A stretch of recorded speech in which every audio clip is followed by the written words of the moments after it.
클레오파트라는 이집트에서 가장 유명하고 고혹적이었던 왕이었음에 틀림이 없습니다. 그녀의 통치 시기에는 잡음이 끊이지 않았는데 클레오파트라의 매력만을 더해주었죠.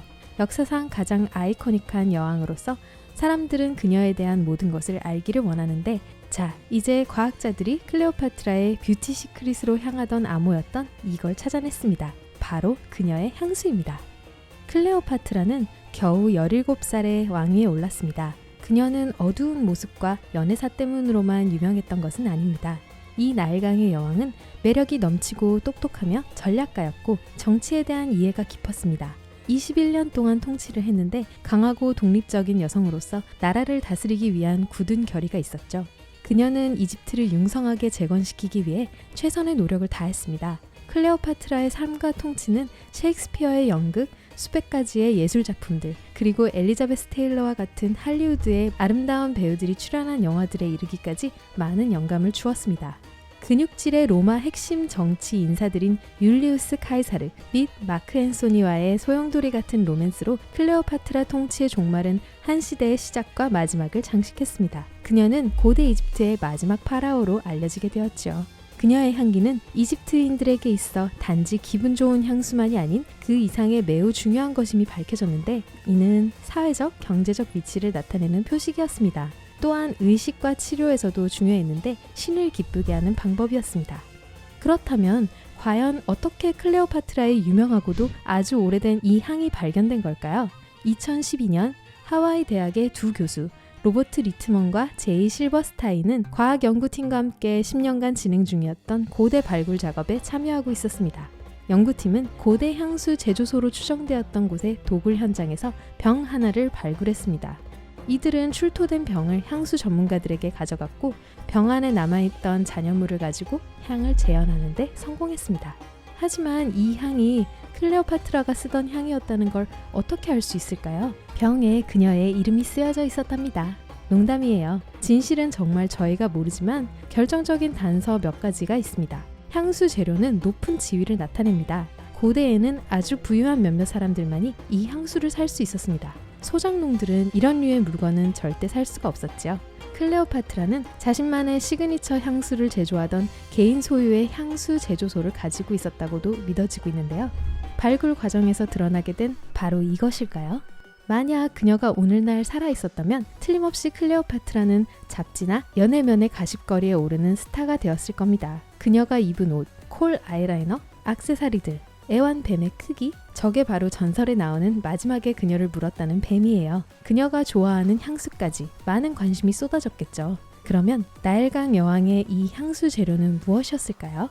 바로 따스한 웜 스파이시 계열의 머스크 향이 섞인 좋은 냄새의 혼합물이었습니다. 그 레시피가 여기 있습니다. 1. 올리브 오일.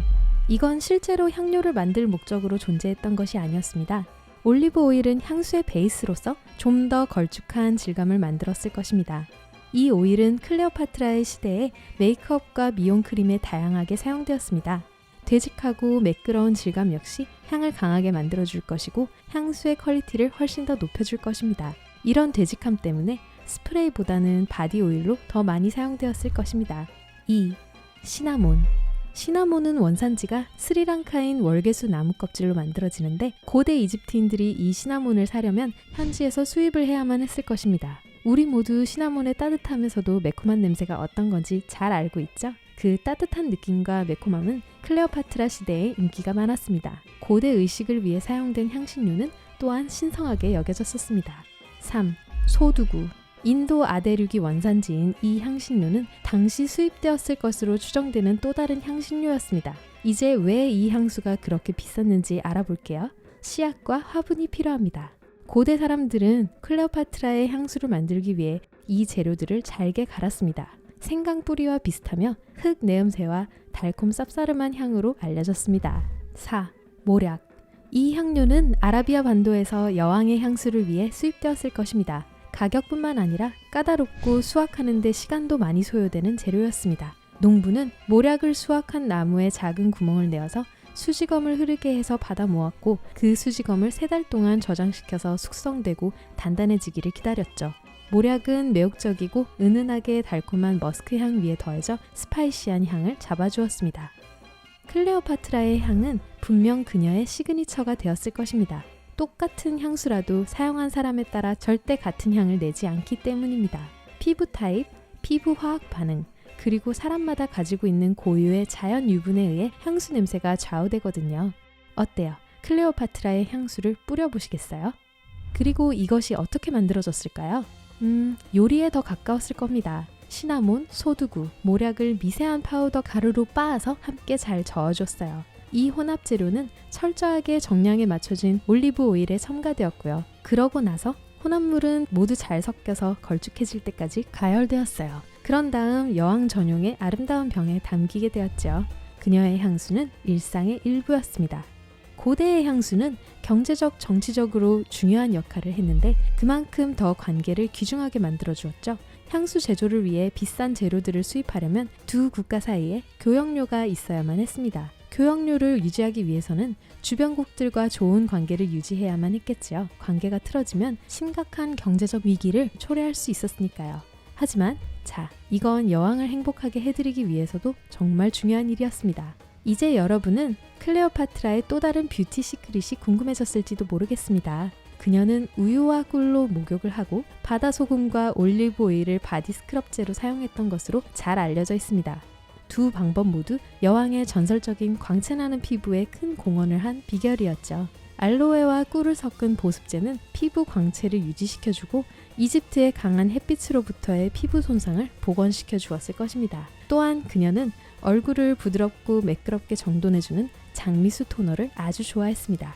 오늘날 여러분도 아직까지 사용하고 있는 귀족들의 미용 트릭이 있는데요. 클레오파트라는 사과초를 스킨 토너로 또 얼굴을 씻는 용으로 사용하는 것을 좋아했습니다. 영양 성분과 촉촉함을 위해 오트밀을 욕조에 넣기도 했고요. 왕실일로 고된 하루 끝에 피부 진정 및 수분 공급용으로 꾸덕한 크림과 꿀을 사용했을 것입니다. 모두 먹을 수 있는 그런 것들이었죠.